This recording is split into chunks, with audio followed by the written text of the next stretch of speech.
Todo mundo aí passando a armadura em revista.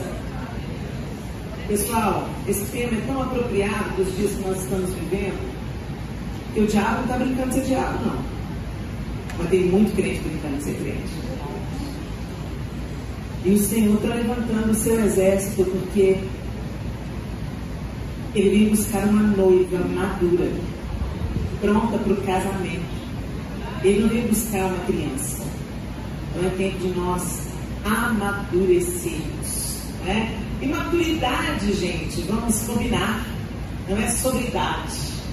Tem gente que envelhece sem amadurecer. Conhece alguém assim? Tem 45 anos, está dando trabalho com a mãe. E tem gente que tem 17, mas tanta responsabilidade, tanta coerência. E normalmente, gente, as circunstâncias, elas nos preparam para aquilo que a gente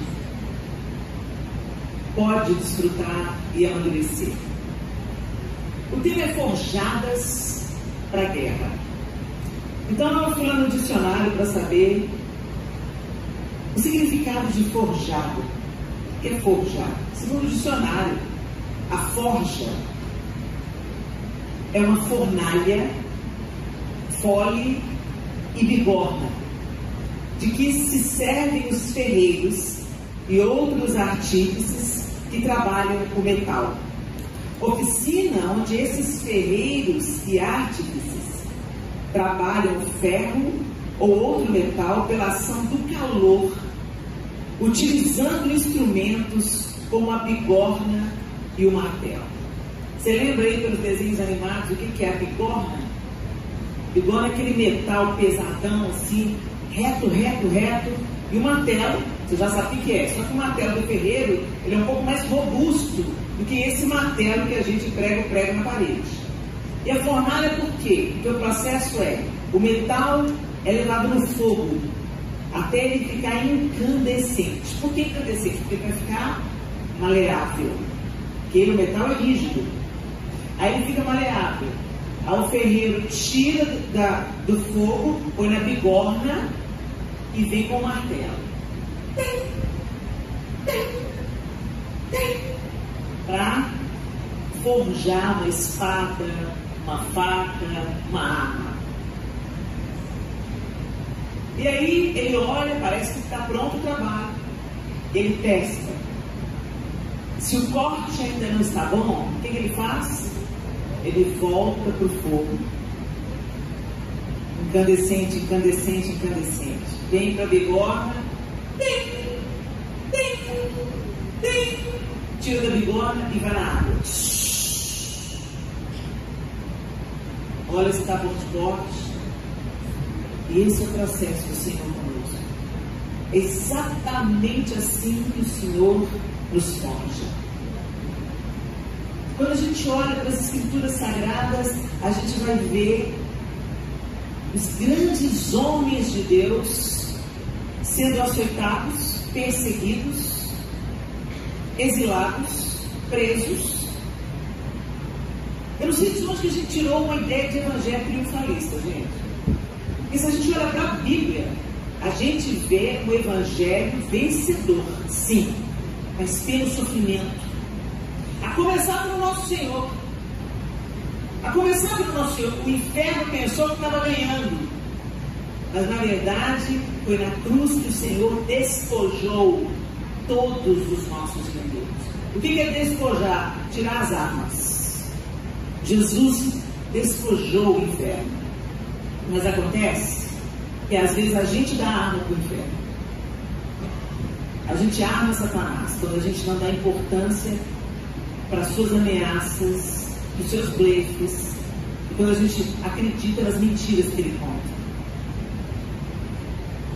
A grande guerra, gente, a maior das batalhas, é vencermos nós mesmos. O nosso inimigo já foi vencido. Ele já foi despojado na cruz. Então por que a gente ainda continua passando por tantos perrengues, passando por tantas dificuldades? Eu quero te dizer uma coisa: o diabo vai nos alvejar, sem dúvida, ele é o nosso inimigo. Ele vai nos alvejar.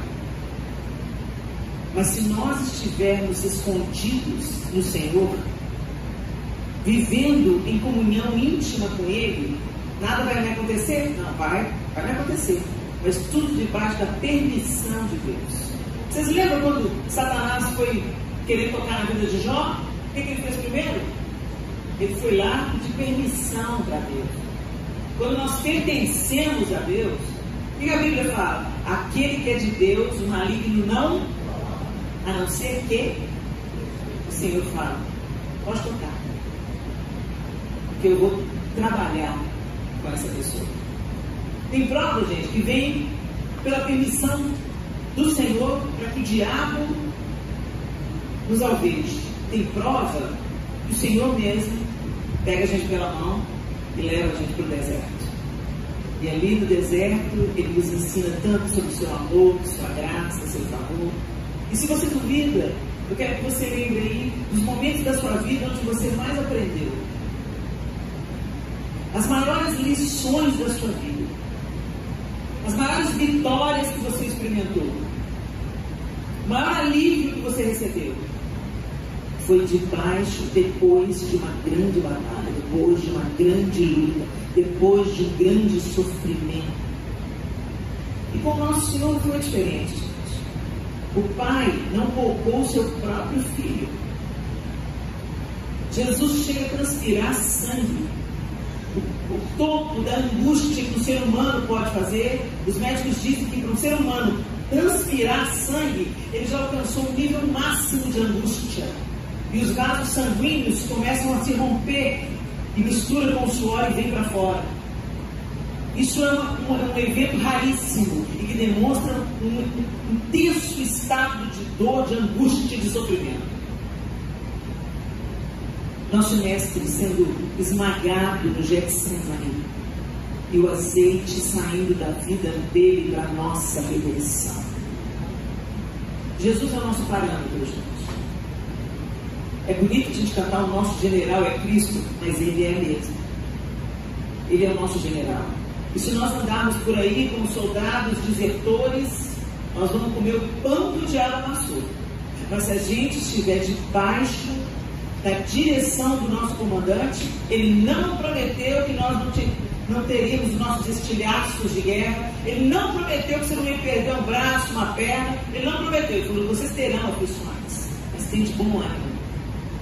Você já sabe o fim da história. Você já sabe o fim da história? Amém, gente? Amém. Parece que você sabe o fim da história, não. Muito bem.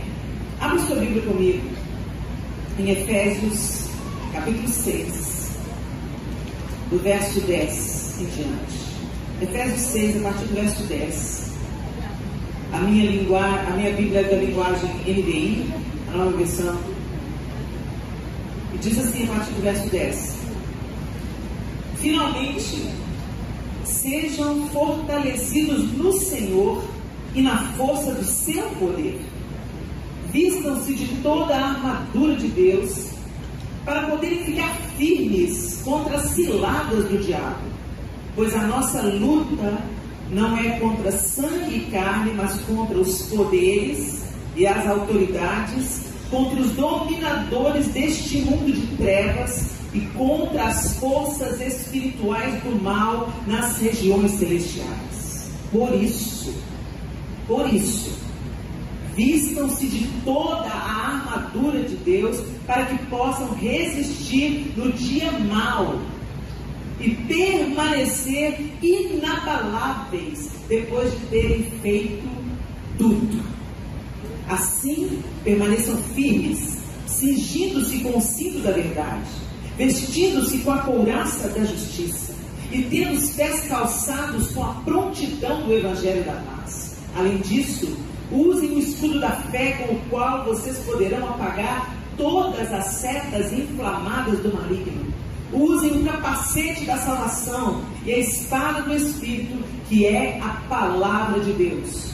Orem no Espírito em todas as ocasiões, com toda oração e súplica. Tendo isso em mente, estejam atentos e perseverem na oração por todos os santos. Olha o que o apóstolo Paulo está dizendo para a igreja em Éfeso. Éfeso era uma cidade mergulhada na idolatria, na feitiçaria e na prostituição. Éfeso era uma cidade pervertida. E o apóstolo Paulo chega em Éfeso para levar a mensagem do Evangelho. E ali em Éfeso, que era uma grande cidade, era uma das maiores cidades da Ásia Menor na antiguidade, e recebia, além dos moradores que Éfeso tinha, recebia muitas caravanas de fora, muitos visitantes, porque era uma cidade portuária e, além de tudo, tinha o templo à deusa Diana. Então era um centro de idolatria, um foco de idolatria e de feitiçaria. Tinha muitos feiticeiros na cidade. Quando o apóstolo Paulo chega lá em Éfeso, tinha 12 rapazes, 12 moços, a Bíblia diz 12 moços, tementes a Deus. E aí Paulo começa a ensinar àqueles moços a verdade do Evangelho de Cristo. E eles varreram a cidade de Éfeso. Moral da história: aquelas 13 pessoas estudando a história do tirano, tomando conhecimento de quem Jesus era, da obra que foi feita na cruz, qual que era o propósito da redenção, eles começaram a espalhar notícias, boas novas do Evangelho, que as pessoas não precisavam mais viver aquele tipo de vida, nem na prostituição, nem na idolatria, muito menos na feitiçaria. E o que começou a acontecer, gente? Deus começou a fazer uma grande obra na cidade de Éfeso, através daqueles primeiros jovens convertidos ali. Resultado: o apóstolo Paulo virou uma pessoa não grata. Por quê? Porque o povo começou a converter e não comprava mais as estatuetas de Diana. O mercado local começou a ter prejuízo. E aí eles começaram a atacar o apóstolo Paulo, porque a grana parou de entrar. E se deixou no bolso do povo, mexeu com tudo. Os feiticeiros vinham em praça pública e julgavam os seus livros para serem queimados, e eles confessavam o seu pecado publicamente. Só o Espírito Santo faz isso. Mas faz isso através de um exército posicionado. E o fato é que assim nasceu a igreja em Éfeso.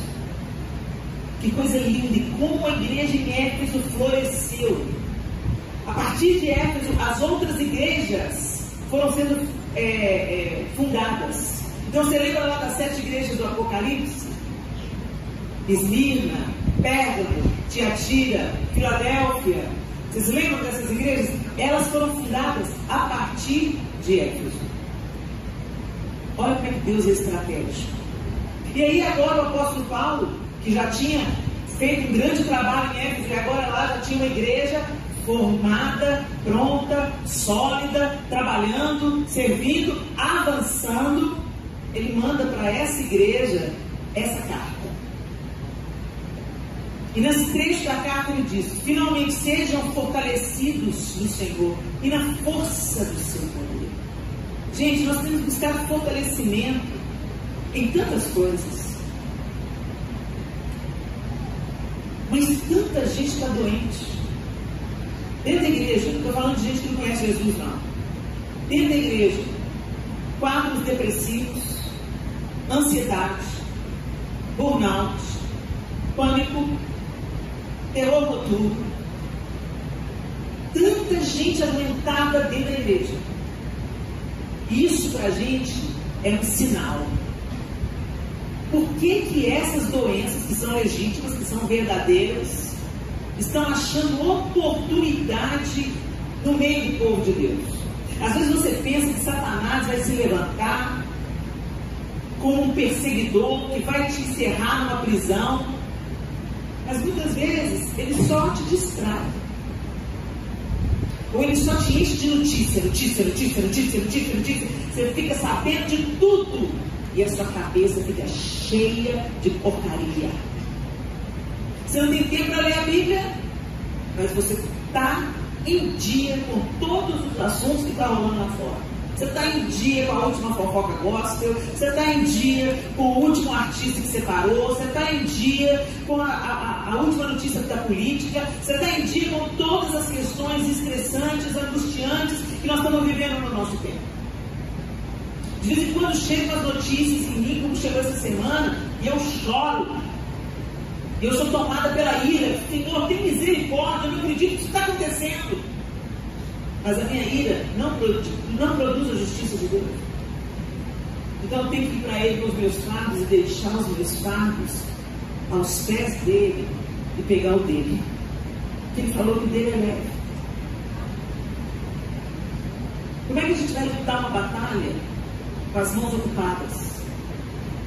Com a cabeça ocupada? Com tantas coisas nos distraindo?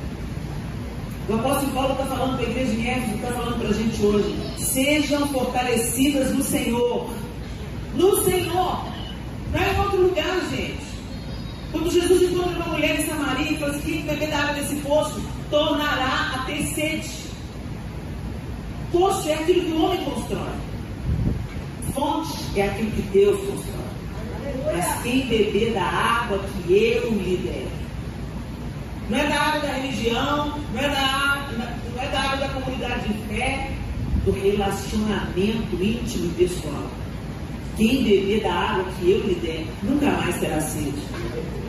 Sede de quê? Desse tanto de coisa que a gente tem sede.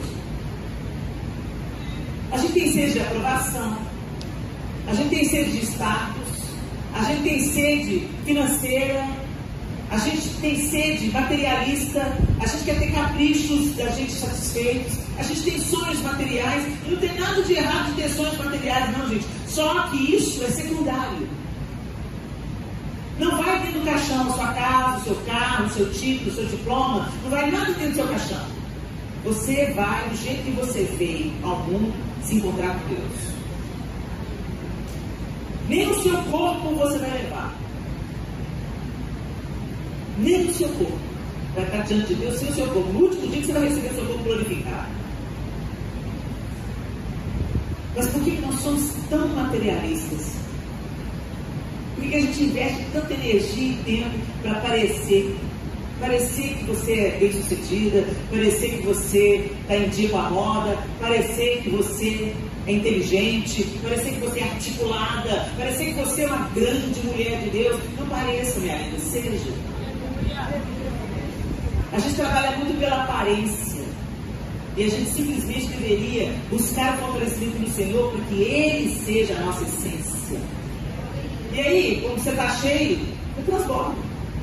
É inevitável. Mas o apóstolo Paulo deixou claro: fortalecidos no Senhor e na força do seu poder, não na força do seu braço, na força do poder de Deus. A minha confiança está em Deus, eu espero em Deus, eu confio em Deus, eu sou instruída por Deus, eu sou dirigida por Deus. Eu não saio de casa sem estar revestida de Cristo.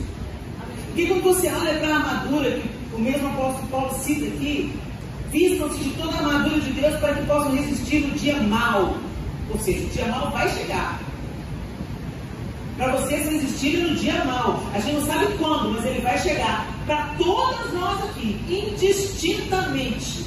Não interessa sua idade, seu grau de instrução, sua classe social, onde você mora, o carro que você dirige, isso não interessa. O dia mau chega para todos. E como que ele vai te encontrar? Forte? Confiante? Segura? Destemida? Ou fragilizada? Acuada? Desanimada? Abatida? Isso vai depender, minha linda, de onde você está tirando a sua força. Minha força vem de um Deus que faz milagres. Minha fé está além do impossível. Minha esperança viva está na mesa. Porque a gente olha para as notícias e fala assim: não tem mais jeito, não. Não tem mais jeito, não. E vai ter que ficar ruim mesmo. Vai ter que ficar bem ruim. Para a gente desfrutar do melhor de Deus que está comigo.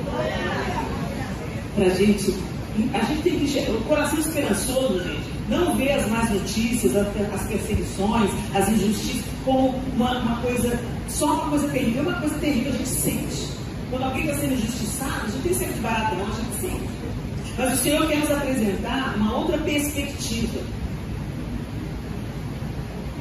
Você já sabe o fim da história. Jesus vem E Ele é o único que pode restaurar todas as coisas. Não há governo humano, não há estratégia política, não há poder econômico, não há exército, não há tecnologia que é capaz de consertar o mundo quebrado em que nós vivemos. Mas o Senhor pode. E a promessa é essa, que a Nova Jerusalém desce do céu. O eterno invade o temporal e o Senhor reinará. Aleluia de Handel. E Ele reinará para sempre. A gente se esqueceu disso.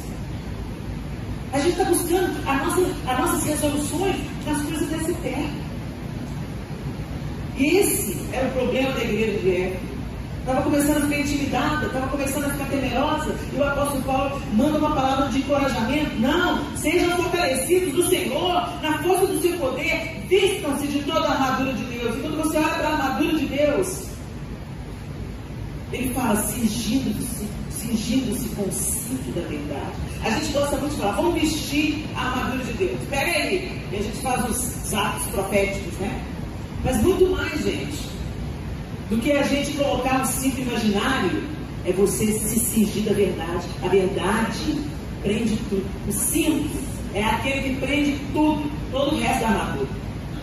A couraça da justiça. Será que nós estamos vivendo cobertos pela justiça de Deus? Será que é a justiça de Deus que protege o nosso coração? Será que nós estamos nos cingindo da verdade?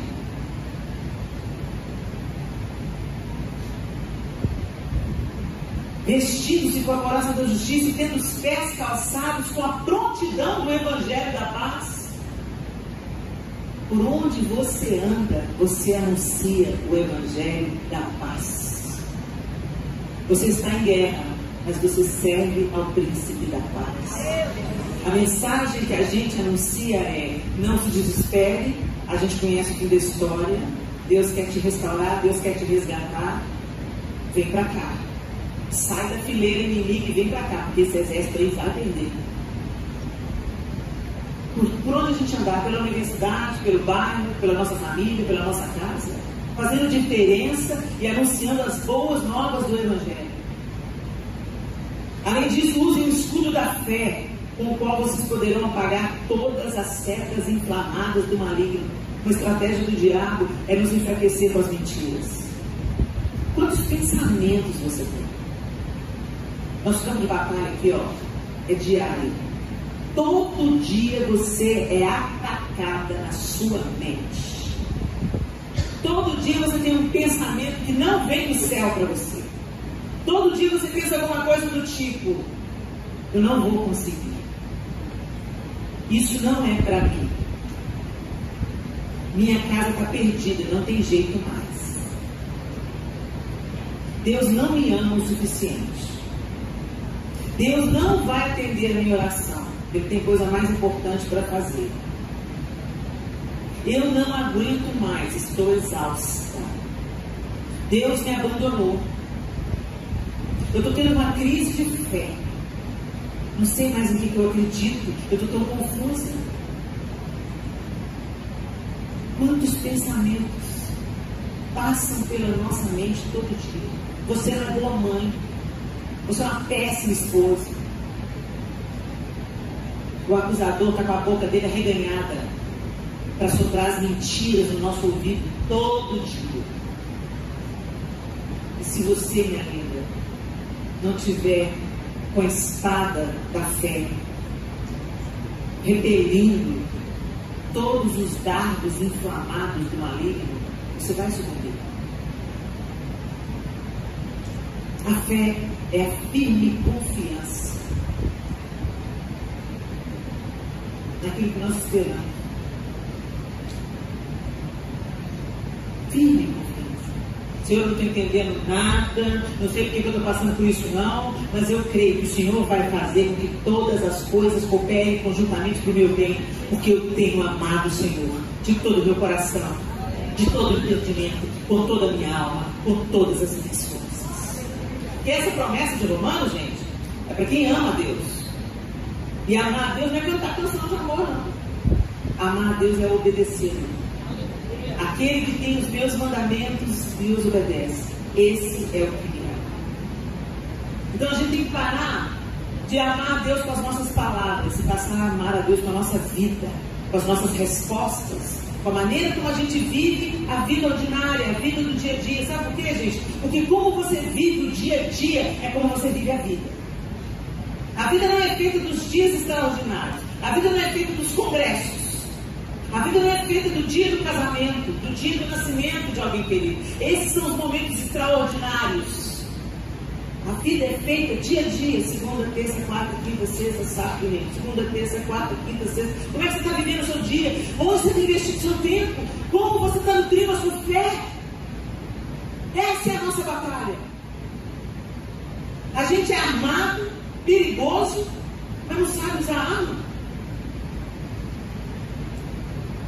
Eu não vou ter medo de uma pessoa que está armada, mas não sabe usar uma bazuca, não sabe usar uma granada. Se bobear, ela vai tirar o pino da granada e ela mesmo se explode.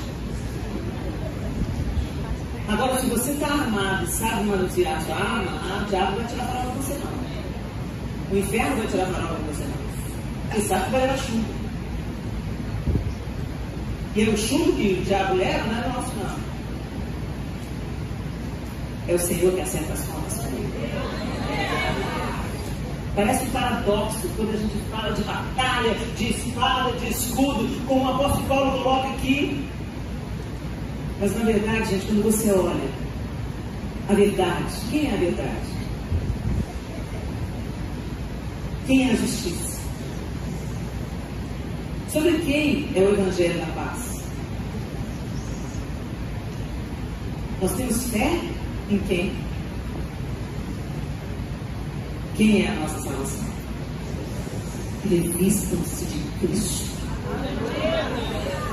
Em outras palavras, é isso que o apóstolo Paulo está falando. Revistam-se de Cristo. Que a vida de Cristo seja vista em você. Gente, quando os demônios olhavam para Jesus e falavam, lá vem o príncipe. Jesus falava para o diabo, lá vem o príncipe desse mundo e ele nada tem. Nada tem nele. Ele estava imando. Com as suas artimanhas, com as suas mentiras, mas ele nada tem em mim. Será que a gente pode falar isso? Lá vem o príncipe desse mundo e ele nada tem em mim. Será que não tem? Será que não tem umas embaixadas do diabo aí não, gente? Sabe o que é embaixada? Embaixada é um pedaço de uma nação estrangeira dentro da nossa nação. Uma embaixada dos Estados Unidos aqui no Brasil, quando você vai na embaixada dos Estados Unidos no Brasil, aquele quarteirão, aquela construção onde está instalada a embaixada, ela é território americano. Mas está dentro do território brasileiro. Se estoura uma guerra, os americanos podem se refugiar na embaixada dos Estados Unidos. E muita gente na igreja está desenvolvendo embaixadas do diabo. Você foi comprado, você foi redimido, você foi restaurado e o Senhor está querendo ampliar o reino dele através da sua vida. Mas aí o diabo te pega umas coisas, planta em você umas porcariazinhas e isso vira uma embaixada no inferno da sua vida. O Espírito Santo de Deus, minha amiga, quer empoderar eu e você e nos tornar livres das embaixadas do inferno. Para que você possa falar como Jesus, lá vem o príncipe desse mundo e ele não vai encontrar brecha em mim não, porque eu sei que é incrível, eu sei para quem é.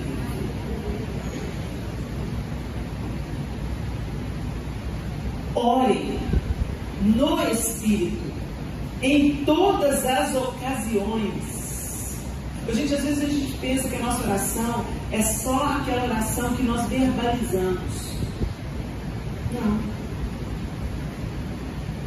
Você ora na sua mente, você ora com seus pensamentos. Você está caminhando, você ora. Você está vendo uma situação acontecendo, você ora. Às vezes a gente pensa, mas lá no meu trabalho eu não posso orar, tem que correr lá no banheiro e orar. Não, você pode orar onde você estiver. O Senhor te escuta. Firme o seu pensamento no Senhor e fale com Ele, porque Ele te escuta. E Ele está falando, orem no Espírito, em todas as ocasiões, com toda oração e súplica. Gente, pede.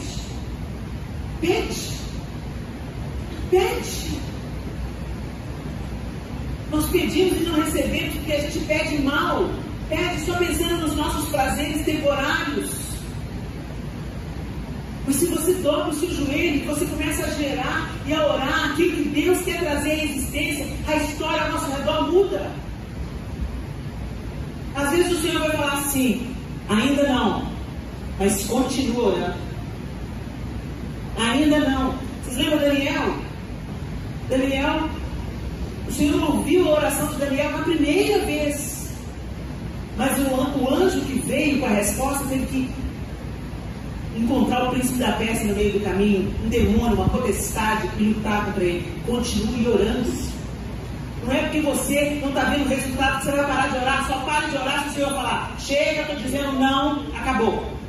Agora, se o Senhor falou, chega, eu estou dizendo não, continua a orar, continua a buscar, em todo o tempo, com súplica. O que é súplica, gente? É petição. Oh Deus, em nome de Jesus, me fortalece, eu estou me sentindo enfraquecida. Minha casa está pesada, meus relacionamentos estão difíceis. Senhor, vem nessa casa, Senhor. Reina neste lugar. E todo demônio aqui, Senhor, que tentar tirar a paz do meu casamento, a paz dos meus filhos, a paz dos meus pais, a paz dos meus irmãos. Ô Senhor, toda contenda que tem levantado na minha casa, que bate em retirada em nome de Jesus. Senhor, eu estou me prostrando diante do Senhor e suplicando ao Senhor, entra aqui com a tua intervenção maravilhosa, envia os teus anjos neste lugar, faça, Senhor, a diferença. É fácil, gente, a gente ser amada, fazer as coreografias, é maravilhoso, é motivador. Mas isso é só performance. O diabo não tem medo de espadas e escudos, mas ele tem medo quando você dobra o seu joelho e ora. Ele tem medo porque ele está vendo o Senhor te abastecendo, te fortalecendo, usando a sua vida, fazendo você uma vencedora no meio das batalhas que você encara pela frente. Essa que faz a diferença. Mas quantas vezes a gente vem para a igreja, a gente marcha na igreja, o poeirão sobe, a gente faz ato profético, é tudo maravilhoso, todo mundo seja fortalecido. Chega na segunda-feira, já está desanimado. Estou cansada. Nossa, aquele congresso foi longo demais. O que adianta? Só adianta, gente, se a gente escuta e põe em prática. Se a gente escuta e põe em prática.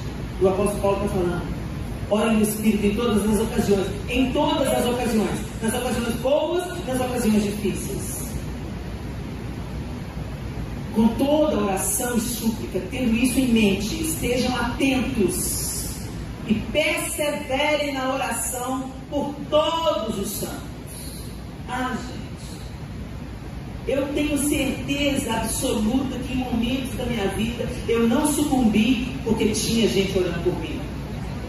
Eu tenho certeza absoluta que quando o dia difícil chegou, eu não estava orando sozinha. Não tem condição de eu estar orando sozinha. Você sente que Deus está mandando ajuda para você, reforço para você. E isso se levanta pela oração. Isso tem sido confirmado. Quantas pessoas me encontram por onde eu vou e falam assim, Helena, Deus me levantou para orar por você e pela sua família. Eu não paro não, continuo orando, está funcionando. Continuo orando, pelo amor de Deus, porque se não fossem as orações dos santos a meu favor, eu não daria conta. Por isso o diabo quer desprender o seu egoísmo, do seu projeto de poder pessoal. A gente esquece que a gente é igreja só junto. Nenhum de nós é igreja sozinho. Nós somos igreja juntos. Nós precisamos de orar uns pelos outros e não orar apenas pelas nossas causas. Está orando pelos seus filhos? Ora pelos filhos das outras também. Que estão desviados, que estão precisando ser alcançados pelo Senhor. Está orando pelo seu casamento? Ore pelo casamento da sua família, que você sabe que também está atravessando uma crise. Está orando por um trabalho novo? Senhor, o Senhor sabe onde tem um servo do Senhor passando necessidade. Abra uma porta de emprego. Já teve uma vez que o Senhor me acordou de madrugada. E o que estava na minha cabeça? Uma prisão no deserto do Saara. Quando a gente passa do Egito para Israel, a gente segue uma estrada, e no meio da estrada é o deserto. E aí eu vi uma construção enorme e perguntei para o guia: o que é aquilo? Aquela é a prisão. Nossa, mas ela é enorme. Ela é mais enorme para dentro da terra. Ela tem vários andares para baixo. É o mesmo? Quantas pessoas estão presas lá? Ninguém sabe. As pessoas recebem visitas? E eu acordei de madrugada com aquele prédio na cabeça. E o Senhor falou: dobra os seus joelhos e ora por uma situação naquela cadeia. Eu sei o que é? Não sei. Eu sei quem atingiu? Não sei. Mas eu obedeci. Senhor, eu não sei o que está acontecendo naquele lugar, mas eu te peço, entra com o exército dos teus anjos ali e salva os teus, preserva os teus, fortalece os teus, livra os teus ou recolhe os teus, mas não deixa mais o sofrimento abatê-los. Eu orei, até sentir paz. Aquele sentimento de missão cumprida. Me dei cá. Soube o que aconteceu? Não. Mas eu não preciso de saber o que eu já discerni espiritualmente. Eu não preciso de ver com os meus olhos carnais. Talvez no grande dia o Senhor me faça entender de que eu fui participante. Eu e outras que Ele deve ter me levantado no mesmo horário. Todo mundo ora, clama pelos meus. O apóstolo Paulo está falando aqui claramente: ora pelos santos. Nós somos um só exército. Se um é baleado, todo mundo sente, todo mundo sofre. Se o escândalo vem para uma igreja, gente, não mancha só o nome de uma igreja, não. Mancha o nome de toda a cristandade. E aí é mais fácil falar assim: não é meu irmão, não, é primo. Não é primo, não, é irmão. Sabe o seu irmão problemático? Você tem irmão problemático. Porque às vezes você tem irmão problemático. Mas o Senhor não descarta ninguém. Nós somos imperfeitos, nós estamos no processo. Mas o fato é, quando alguma coisa fere a igreja, traz escândalo para a igreja, fere todos nós. Ou deveria ferir, né? Então para de consumir fofoca e gosto, tá, gente? E que exército você está lutando? Desse do seu lado. Como é que eu estou lutando contra o inimigo e ficando amiga dele? Como é que eu estou guerreando contra o inimigo verdadeiro e consumindo as coisas dele para dar mais dinheiro para ele? Da like, da curtida, da visualização? Que luta é essa que a gente está lutando, que a gente fortalece o nosso inimigo?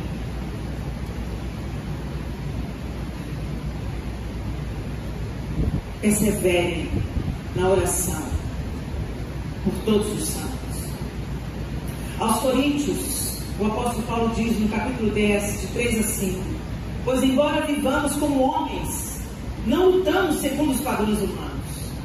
As armas com as quais lutamos não são deste mundo, mas poderosas em Deus para destruir fortalezas. Destruímos argumentos e toda altivez que se levanta contra o conhecimento de Deus, e levamos cativo todo pensamento para torná-lo obediente a Cristo. Fica claro aqui que o apóstolo Paulo está falando aos Coríntios que não é com as armas desse mundo, não é com a espada e o escudo desse mundo que nós vamos derrotar principados, potestades, poderes, argumentos, mentiras na nossa mente, levando todo pensamento cativo a Cristo Jesus. Como é que estão os seus pensamentos, né?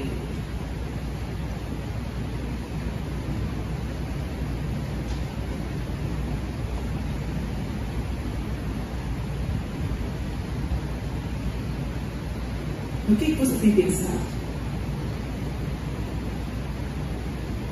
a respeito de você, a respeito dos outros. Você já percebeu que você tem uma ideia pronta a respeito de uma pessoa com a qual você nunca sentou para conversar? Sabe? Que ranço que eu tenho da pessoa. Nós mulheres somos mestres de ter isso, né? Meu santo não vai com dela. Como assim? Nós temos o Espírito Santo. Tem essa história de meu santo não vai com dela, não. Mas a gente olha e fala assim, não. Ela nunca te fez nada. Você nunca teve uma oportunidade. Você nunca sentou para conversar. Você não sabe a história que ela carrega. Você não sabe as coisas que já aconteceram com ela. Mas a gente já tem uma antipatia pronta. Gente, isso não é de Deus, não. Isso não é de Deus. Mas a gente aceita como se fosse uma coisa natural. A gente faz parte da nossa vida essas meninices. O diabo está colocando antipatia com uma pessoa. Vai lá, abraça ela, abençoa ela, ora por ela. Você pode constatar que ela é uma peste mesmo. Às vezes você vai chegar e nossa, que a pessoa era tudo aquilo que eu pensava mesmo. Mas essas pessoas difíceis têm o poder de esticar o nosso amor. Que glória tem, como Jesus fala. Que glória tem você amar quem é igual a você. Que glória há em você amar quem concorda, quem pensa como você, quem vota no mesmo candidato. Que glória tem isso? Nenhuma. O nosso desafio é amar quem é difícil de amar, igual o Senhor nos amou. E o padrão foi esse. Como eu vos amei, que vos amais uns aos outros. E o Senhor não me amou porque eu era parecida com Ele. O Senhor não me amou porque eu já entendi e correspondi a esse amor. O Senhor amou porque eu estava morta nos meus delitos, nos meus pecados, na minha rebelião, na minha obstinação, na minha inveja, porque eu estava morta, Ele me amou. E Ele nos convida a fazer o mesmo. Mas você está aí, no padrão desse servo. Ela fica em casa, eu fico em casa aqui. Cada um segue a sua vida. Hoje Deus tem senso de humor. Resolve isso logo. Senão ele abre um negócio que você precisar dessa pessoa. Ele é especialista de fazer isso. Então, se você está se colocando na presença de Deus, se você quer realmente ser revestido de Cristo, resolve as suas pendências. A Helena que você não conhece, minha sogra. Não, você não conhece a minha nora. Levou embora meu filhinho. Vocês estão rindo, né, gente? Mas o bicho está pegando entre histórias e noras. Por quê? O amor de mãe não compete com o amor de esposa. Você não pode dar para o seu filho o que a esposa dele dá. E a esposa dele nunca vai ter a história que você teve com ele. Por que fica competindo? Sogra, sogrinha, querida, sai de cena. Você fez um ótimo trabalho. Você criou o seu filho, preparou o seu filho, entregou o seu filho. Como um dia você pegou o filho de alguém, agora vai entregar. Cuida do filho que você pegou, cuida dele. Meu filho, aquele que eu peguei pra mim já partiu. Então, vai fazer missões. Vai lá, pega a sua nora. Não, aplaude ainda não, Aurinha. Ela vai comer você também. A Feliz vai falar, fala Deus! Eu falo com você, nora. Abaixa a sua bola de lindona. Que a sua vez vai chegar. Essa mulher que você está em pé de guerra para agora, o DNA dela está no cara com quem você dorme. Os seus filhos serão netos dela, com teu sangue dela. Então, deixa Jesus entrar para quebrar. Deixa essa obstinação de lado, essa ciumeira de lado, essa competição de lado. Senta com a sua sogra, leva um papo reto com ela. Se ela está passando os limites para a sogrinha, deixa eu te falar. Te agradeço, você me deu o nome da minha vida. Mas você não deu, ok? Agora é meu território aqui, ó. Ok? Eu quero respeitar o seu território, honrar porque a senhora é mãe do meu marido. Eu quero de bem com a mãe do meu marido. Mas minha sogra entende que a Bíblia diz: deixe o homem, pai e mãe, una-se a sua mulher e ser os dois uma só carne. Agora eu sou uma carne com o seu marido. E a senhora está me machucando. Se a senhora me machuca, machuca o meu marido também. Sua carne só comigo. Peça perdão, resolve esse barraco aí, pede o Espírito Santo para vir, fazer uma obra maravilhosa. Mata o seu ego, mata o seu eu, traga todo sofisma, todo pensamento contrário, subordinado ao senhorio de Cristo. É aí que você é crente, é aí que você viste a cara, lindona. Não é vestir a camisa camuflada, não. É vestido a couraça da justiça, cinto da verdade, o escudo da fé, a espada do Espírito. Vai!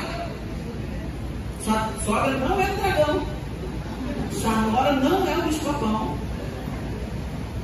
Vocês amam o mesmo homem, facilita a vida desse cara, pelo amor de Deus. Porque ter uma mãe e uma esposa em pé de guerra, ninguém é no inferno, é no inferno.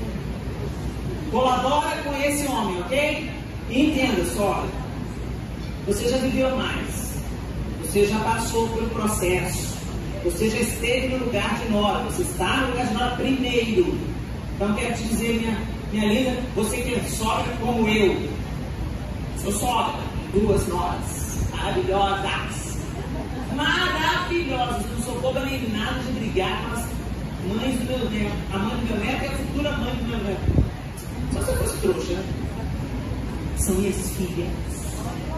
Porque agora são uma só carne com o Miguel, uma só carne com o Arthur. Eu respeito elas.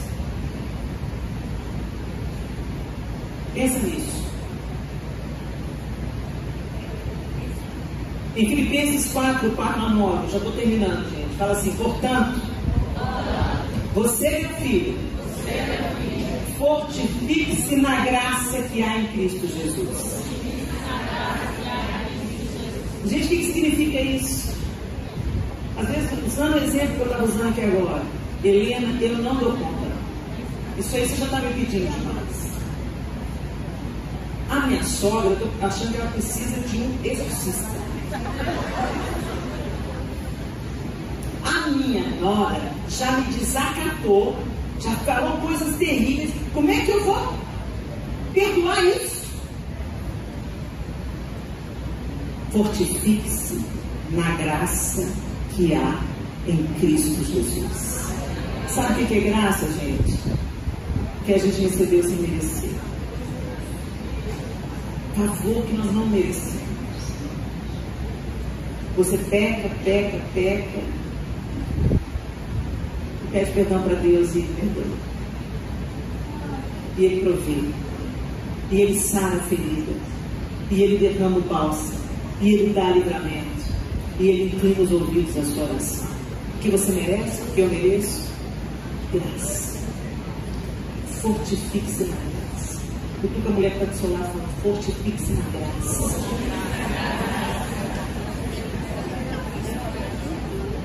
E finalmente aos Gálatas, ele diz, o mesmo apóstolo Paulo: por isso digo, vivam pelo Espírito, e de modo nenhum satisfarão os desejos da carne. Gente, quando a gente pensa em desejo da carne, a gente já pensa na lascívia, na prostituição, nas questões relacionadas ao sexo.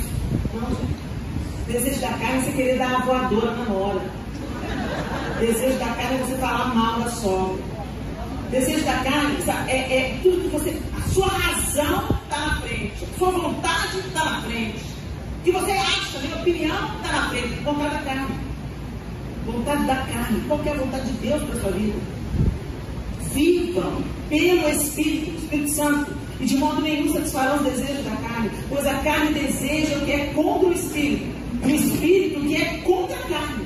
Eles estão em conflito um com o outro, de modo que vocês não fazem o bem que desejam. Olha isso. Por isso que eu comecei essa palavra dizendo para você: a nossa principal luta é com a gente mesmo. Nós precisamos de nos aperfeiçoar, nos fortalecer no Senhor, nos fortalecer na graça de Jesus, para curar os nossos relacionamentos, para nos tornar atentas ao que Deus quer fazer, a não viver só para nós mesmos, só pelos projetos pessoais, mas entender qual é o nosso lugar no reino de Deus. Deus quer fazer de você uma bênção na sua casa, no seu bairro, no seu trabalho, onde você andar, um agente de transformação, um agente de milagre. Essa é a nossa batalha. E nós vencemos com armas espirituais, não com armas carnais. Tudo que foi ilustrado, usando os mesmos exemplos do apóstolo Paulo, tudo que foi feito aqui foi uma representação do que acontece no mundo espiritual. E é isso que o apóstolo Paulo ensinou, falando da armadura de Deus. E nós representamos aqui com roupas camufladas, com escudos e espadas. Isso é maravilhoso, é lúdico, é lindo. Traz para a gente essa memória visual que fortalece o ensino. Mas eu quero te dizer, a sua luta é de joelhos. A sua luta muitas vezes é calando a boca. A sua luta muitas vezes é cedendo a vez. A sua luta muitas vezes é dando a túnica e também a capa. É andando a segunda milha. É perdoando quem não te pediu perdão. Aí você vai ser perdida pelo inferno. Lá vem lá aquela santa. Lá vem lá aquela que é parecida com aquele lá de cima. Ah lá, quem que acordou? Aquela perturbadora do inferno. Aquela saqueadora do inferno. Quem que acordou? Quem que acordou de novo? O Eterno está dando vida para ela. Ela é a cópia de Jesus. Por onde ela vai, ela estende o reino. É isso que o Senhor quer fazer em nós, queridos. E Ele tem todo o poder para fazer. E Ele só não vai fazer se você impedir. Se você se rebelar contra Deus, se você se voltar contra a vontade dele, aí você já escolheu o seu time. Então vamos parar de ser crente, de brincar de ser crente. Vamos ser filhas, agir como filhas. Eu vou te dizer, a roupa de princesa vai ser para aquele grande dia, porque hoje as princesas estão tendo que vestir armadura. Para terminar, eu queria contar uma história para vocês. Não é minha, é do Max Lucado. Algo que me atingiu no momento da minha vida, que fez toda a diferença na minha vida. Voltando à história da bigorna. Na loja de um ferreiro existem 3 tipos de ferramentas. Na pilha de lixo existem ferramentas ultrapassadas, quebradas, sem corte, enferrujadas. Elas são colocadas num canto, cobertas por teias de aranha, sem uso para o seu mestre, e suas utilidades são esquecidas. Na bigorna existem ferramentas derretidas, fundidas, moldáveis, alteráveis. Elas ficam na bigorna, sendo modeladas pelo seu mestre, aceitando o seu desígnio. Existem ferramentas de muita utilidade, afiadas, preparadas, definidas, movíveis. Elas ficam prontas na caixa de ferramentas do ferreiro, disponíveis para seu mestre, cumprindo o seu desígnio. Algumas pessoas ficam sem uso, quebradas, desperdiçando talentos, fogo apagado, sonhos destruídos. Elas são rendidas com os fragmentos de ferro, em desesperada necessidade de reparos, sem noção de propósito. Outras ficam na bigorna, corações abertos, famintos para lutar, ferimentos sendo curados, visões tornando-se claras. Elas dão boas-vindas às dolorosas pancadas do martelo do ferreiro, desejando serem refeitas, suplicando para serem utilizadas. Outras repousam nas mãos do seu mestre, bem sintonizadas, determinadas, polidas, produtivas. Elas respondem de antemão ao seu mestre sem pedir nada, entregando tudo. Todos nós nos encontramos em algum lugar da loja do ferreiro. Ou nós estamos na pilha de fragmentos, ou na bigorna das mãos do mestre, ou na caixa de ferramenta. Alguns de nós nos encontramos nos 3 lugares. Qual é o seu lugar? Onde você está na loja do ferreiro? Somos flechas, somos espadas, somos ferramentas nas mãos do Senhor. Mas em qual lugar você está para ser forjado? Talvez você está na pilha de instrumentos esquecidos, quebrada, sem corte, enferrujada, falando, meu tempo já passou, eu estou velha para isso. Não, meu ministério já cumpri. Você está viva, porque Deus ainda tem alguma coisa para fazer em você, através de você. Termina quando Ele termina. A história termina quando Ele encerra. Quando Ele te guarda na caixa de ferramenta.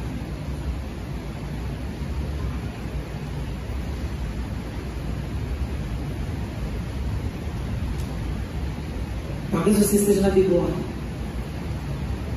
Ai, que fase difícil. Já foi no fogo, esquentou, está derretida, mas está moldada.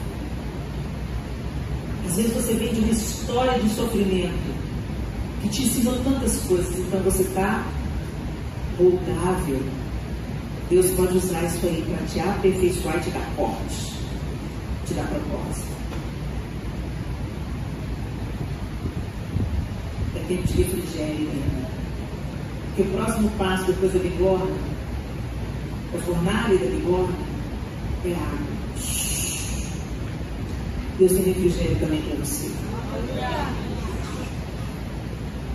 E talvez você esteja